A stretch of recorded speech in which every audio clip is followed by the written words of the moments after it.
आ रही है लेकिन कोई समाधान नहीं होता रहा। कई बार देखिए, सरकार भी जिद पर अड़ गई कि इसमें हमारी हार हो जाएगी और किसान जीत जाएगा।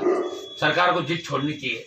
मैं प्रधानमंत्री जी से और गृह मंत्री जी से फिर अपील करता हूँ कि मैं भी एनडीए का हिस्सा था और अभी 26 तारीख को एनडीए हमने सिर्फ कृषि बिल जो काले कानून के रूप के अंदर है अभी लाने की आवश्यकता नहीं थी। प्रधानमंत्री जी को अगर इतनी चिंता किसानों की आय दुगनी करने की तो संपूर्ण स्वामीनाथन आयोग की रिपोर्ट लागू करते और कृषि बिलों को अगर लाना ही था तो एनडीए के समझ सहयोगियों से बात करते, ऑल पार्टी की मीटिंग करते, किसान संगठन, किसानों के जो अगुवाई करने वाले लीडर, इनसे एक सामूहिक बैठक करके और उसके बाद अगर ये कानून नए रूप में लाए जाते और जिससे किसानों की आय बढ़ती तो निश्चित रूप से इसका स्वागत पूरा देश करता। लेकिन लॉकडाउन के अंदर ऑर्डिनेंस लाए, आनंद फानन के अंदर बिलों को पास कराया। मैं तो अंदर भी नहीं था, अकाली दल जो अभी विरोध कर रहा है बिलों का वो अंदर थे, उन्होंने वहाँ विरोध भी किया। मैं अंदर होता तो निश्चित रूप से बिलों को फाड़ के फेंकता अंदर। और मैं अब भी अपील करता हूँ प्रधानमंत्री जी, जिद छोड़ो, किसानों को मनाओ। 50 से ज़्यादा किसानों ने शहादत दे दी है और ये किसान है, ऐसे किसानों को कोई नहीं झुका सका। किसान के बेटे देश की सीमाओं की सरहद की रखवाली कर रहे हैं, सीने पे गोलियां खा के शहादत देते हैं और किसान इस ठंड के अंदर, आप इसको छोटा सा आंदोलन क्यों कह रहे हो? मैं ये कह रहा हूँ कि दिल्ली, उत्तर प्रदेश, पंजाब, हरियाणा, राजस्थान, इनका 6-7 स्टेट में जो आंदोलन चला वहाँ 120 से ज़्यादा सीटें बीजेपी और एनडीए ने जीती है। आपकी आधे से ज़्यादा ताकत ये 6-7 स्टेट है। जो जितने भी आंदोलन आज देश के अंदर हुए, दिल्ली को जिसने घेर लिया उसकी जीत हुई। चाहे चौधरी महेंद्र सिंह टिकैत थे जिन्होंने 90 के दशक के अंदर बड़ा आंदोलन करके लाखों लोग लेकर दिल्ली के अंदर चले गए थे और तत्कालीन प्रधानमंत्री जी ने बात करी और उनकी सारी मांगे मानी। अब आप कोई ये चाहते हो दिल्ली की सरकार कि भाई हम इनको थका देंगे, झुका देंगे, तो ये किसान थकने वाला नहीं है। आप कोई रास्ता निकालो, इनको मनाओ। और मैं ये कह रहा हूँ कि बिलों को अगर आपकी जिद एक बिल हम वापस नहीं ले रहे हैं, अब इसमें डाल दो एक बार। सुप्रीम कोर्ट ने भी कह दिया कि अभी एक बार निलंबित कर दो, रोक दो बिलों को, फिर वापस नए सिरे से पार्लियामेंट बुला के चर्चा करा लो वापस इसके ऊपर। और एमएसपी पे गारंटी कानून की जो बात करें, आप गारंटी तो कब दोगे आप बताओ मुझे? आप ये बार बार कह रहे हो राहुल गांधी इटली चला गया, साथ संबंध। राहुल गांधी और सोनिया का नाम लेके प्रधानमंत्री जी बच नहीं सकते। देश की जनता ने आपको प्रधानमंत्री बनाया 2 बार, अटल जी को भी 2-3 बार मौका दिया था, आपने भी राज किया देश के अंदर। तो कांग्रेस ने तो अपना जो किया उसकी सजा भोग ली, सड़कों पे पड़ी है कांग्रेस। कौन पूछता कांग्रेस को? 40 के अंदर सिमट गई। कांग्रेस से ज्यादा तो क्षेत्रीय पार्टियां आज विपक्षी भूमिका निभा रही देश के अंदर। कांग्रेस की आड़ के अंदर आप बार बार कांग्रेस का नाम लेके, लाल झंडे का नाम लेके इससे बच नहीं सकते। लाल झंडे वाले अपने हिसाब से राजनीति करते हैं, कांग्रेस खत्म हो रही है। आप आम आदमी को देखो, आपके एनडीए के पार्टनर, आपके वो लोग, लाखों लोग जिन्होंने आपको वोट डाला था भारतीय जनता पार्टी और एनडीए को, वो सड़कों पे हैं।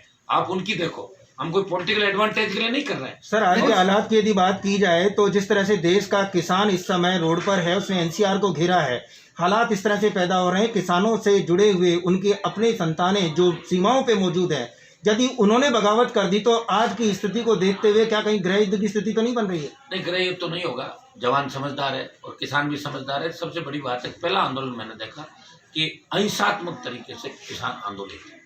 लेकिन सरकार कई बार बुला चुकी है, किसान सरकार बुला चुकी है, सरकार वार्ता भी कर रही है, सरकार भी कुछ कदम आगे बढ़ा रही है और किसान संगठन बढ़ा रहे हैं। हम उम्मीद करते हैं कि कोई न कोई रास्ता एक बार निकल जाए। सर, इसमें बात आ रही है कि राजनीतिकरण किया जा रहा है क्योंकि कुछ किसान न होकर कुछ राजनीतिक दल है ना, वो इसका विरोध कर रहे हैं। अब राजनीतिक दल तो मैं भी हूँ, लेकिन मैं तो सरकार का हिस्सा होकर भी विरोध कर रहा हूँ। तो मैं किसने बरगलाया मुझे बताओ?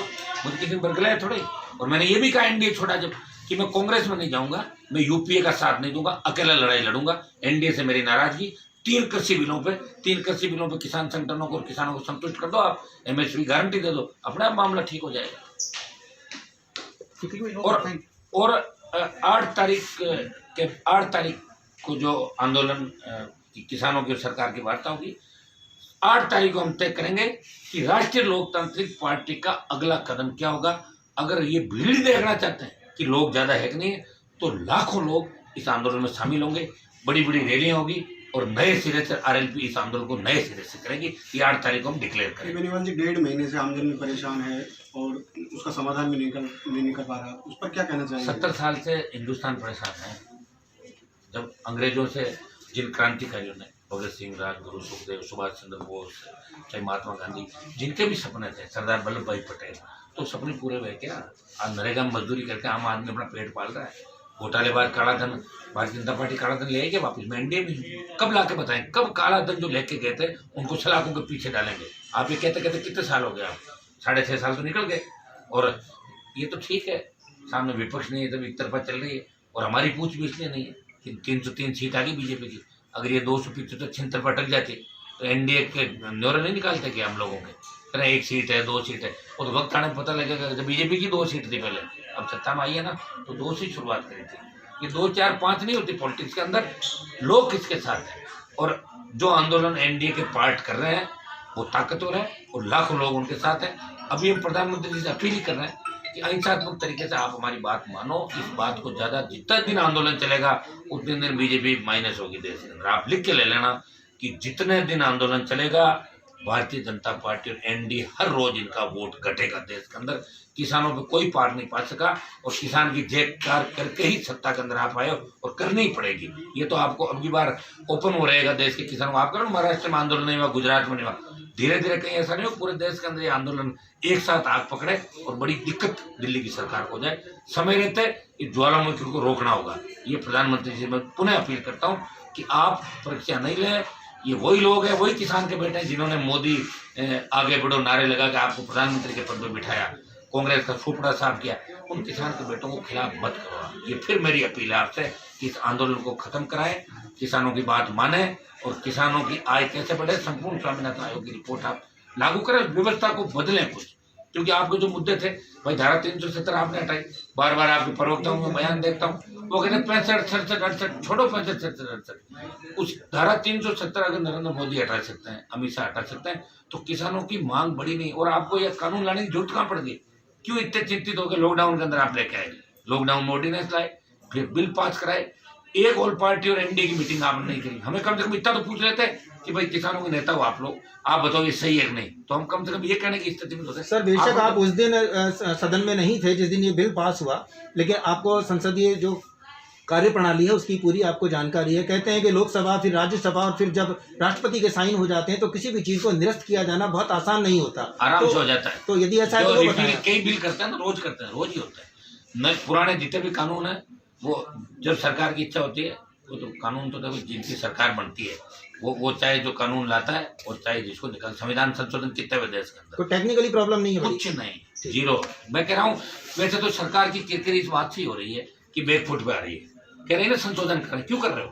हाँ। अगर अच्छे थे तो संशोधन क्यों कर रहे हो? और संशोधन कर रहे हो तो उसमें एक बार बात मान लो, आप कोई रास्ता निकल जाएगा बीच का, कहीं कहीं बड़ा मन करके करो कि भाई चलो बताओ। और प्रधानमंत्री जी अगर बयान भी दे दे ऐसा कि मैं नहीं होने दूंगा अब, लेकिन बयान इस बात तरह की बातें नहीं करेगा। आतंकवादी है, खालिस्तानी है, माओवादी है, सारे। अब ये बताओ शाहजहाँपुर बॉर्डर पे मैं बैठा हूँ इतने दिनों से, मुझे तो कोई अपराधी और किसी किस्म का व्यक्ति यहाँ पे नहीं दिखा बॉर्डर पे। राजस्थान का किसान तो यहाँ पे आंदोलित है, भाई हरियाणा, यूपी और पंजाब का किसान शुरू से आंदोलन कर रहा है दिल्ली के चारों तरफ। और हम बॉर्डर के बीच में हमारा हरियाणा स्टेट आ जाता है। अगर हम बॉर्डर के आसपास तो हमारे लोग भी वही दिल्ली के आसपास निकलते हैं। और अगर बीजेपी ये कह कहेंगे रहे हैं कि मुट्ठी भर लोग आंदोलन कर रहे हैं, अब बीजेपी वालों का तो क्या है कि विनाश काले विपरीत बुद्धि। राजस्थान में तो इनका कोई धनी धोरी है नहीं। और जितने भी बीजेपी के नेता राजस्थान के अंदर है, ये खुद की इनकी औकात नहीं कि 3000 की भीड़ कर सकते। 3 लाख नहीं, 3000 की भीड़ नहीं कर सकते। इसलिए अभी तो 14 तो मुख्यमंत्री के दावेदार राजस्थान में, कितने 14 तो अभी हो गए। और मुझे लग रहा है 4-6 महीने में ये संख्या 24 चली जाएगी। 24 सीएम है, आज ही शपथ ले रहे हैं, 250 सीट आ गई। ये तीनों उपचुनाव में इनकी लड़क निकाल दूंगा। मैं बता रहा हूँ आपको, तीनों उपचुनाव के अंदर भारतीय जनता पार्टी का दिमाग ठीक कर देंगे और आरएलपी अकेली अपने दम पे लड़ेगी और कांग्रेस का दिमाग भी ठीक करेगी। दोनों का कर देंगे राजस्थान। Thank you.